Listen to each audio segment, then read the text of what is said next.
Hi everyone! Turuan ko po kayo ngayon kung paano magbigay ng paracetamol sa inyong mga babies at sa inyong anak. Ako po si Dr. Rakat, ako isang pediatrician and a mom.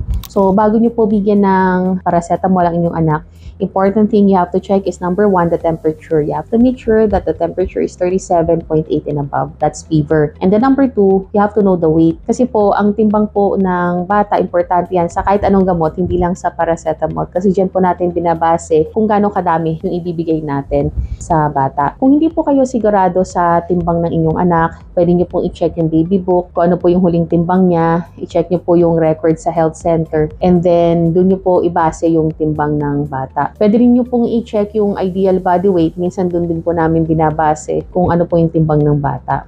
So, once we know the weight, the next thing you have to check is kung ano yung preparation ng paracetamol na meron kayo. So, meron pong 3 uri ng preparation ng paracetamol. By the way, paracetamol po yung generic name. Yung Biogesic, Tempra, Calpol, etc.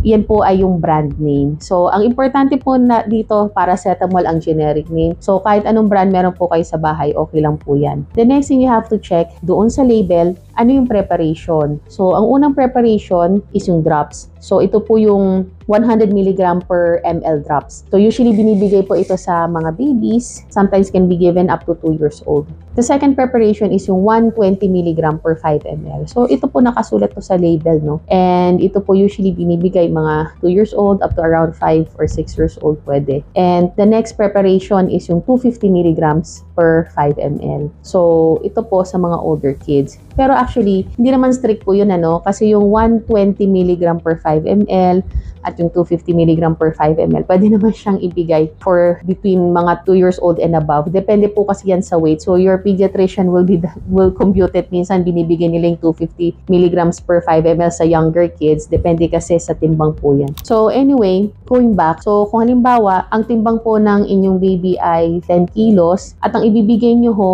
na paracetamol is yung drops, what you just do is i-divide nyo lang po yung timbang ng bata by 10. So, for example, 10 kilos po siya at ang ibibigay nyo is 100 mg per ml drops. Ang dami po ng ibibigay na paracetamol is 1 ml. So, kung ang timbang ng bata ay 8 kilos, ang dami ng paracetamol na ibibigay ay 0.8. Yan. So on. Halimbawa, 6 kilos, 0.6. Magpa-flash lang po ako dito ng computation para po medyo madali na po para sa inyo. Yung para malaman niyo po kung gaano karami bibigay. Ito po ay para sa drops. And then sa 120 mg, magpa-flash din po ako ng kung gaano kadami base po sa timbang nung table. So tingnan niyo po kung ano po yung approximate na timbang ng bata. And then ito po yung dami na ibibigay sa bata kada bigay nung gamot sa kanya. And then ang pagbigay po nitong paracetamol is every 4 hours. As needed po ito kung may lagnat. Kung halimbawa binigyan niyo siya ngayon 6 o'clock ng paracetamol 1 ml. After 4 hours, 10 o'clock, mag-measure po ulit kayo ng temperature. So, kung walang lagnat si baby, you don't have to give yung paracetamol.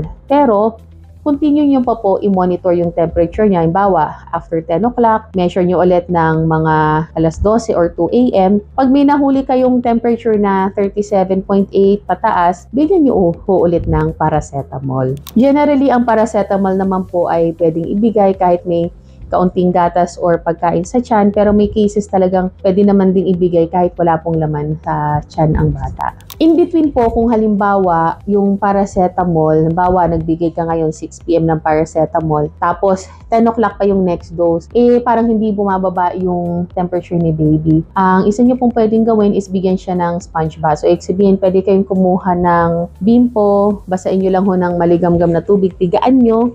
Hindi po kailangan lagyan ng alcohol kahit galing lang nga sa gripo na Bimpo, na tubig, pigaan nyo yung Bimpo. Tapos, punasan nyo yung buong katawan ni baby mula sa muka, sa leeg, sa braso, lalo na yung mga kilikili at singit po. Hindi nyo po siya kailangan balutin ng napakakapal na kumot. So, mas maganda po kung light clothing lang po. You don't have to bundle up si baby kasi baka lalo pong tumaas yung kanyang temperature. And then, kapag due na ho ulit yung paracetamol after 4 hours, bigyan nyo lang ho ulit yung paracetamol. So kung may ibang mga questions pa po kayo tungkol sa pagbigay ng paracetamol or yung gamot para sa lagnat, ilagay nyo na po sa comment box below. I'll try to answer them. But of course, it's also best that you consult your pediatrician, especially if hindi po nawawala yung lagnat at may iba po siyang kasamang mga symptoms, lalo na yung mga ubo, sipon, hirap ng paghinga, matamlay si baby, hindi dumedede, o kaya naman ay suka ng suka, walang ihi, o kaya ay nagdadayariya. So again, ito po si Dr. Rakat. Ingat po palagi.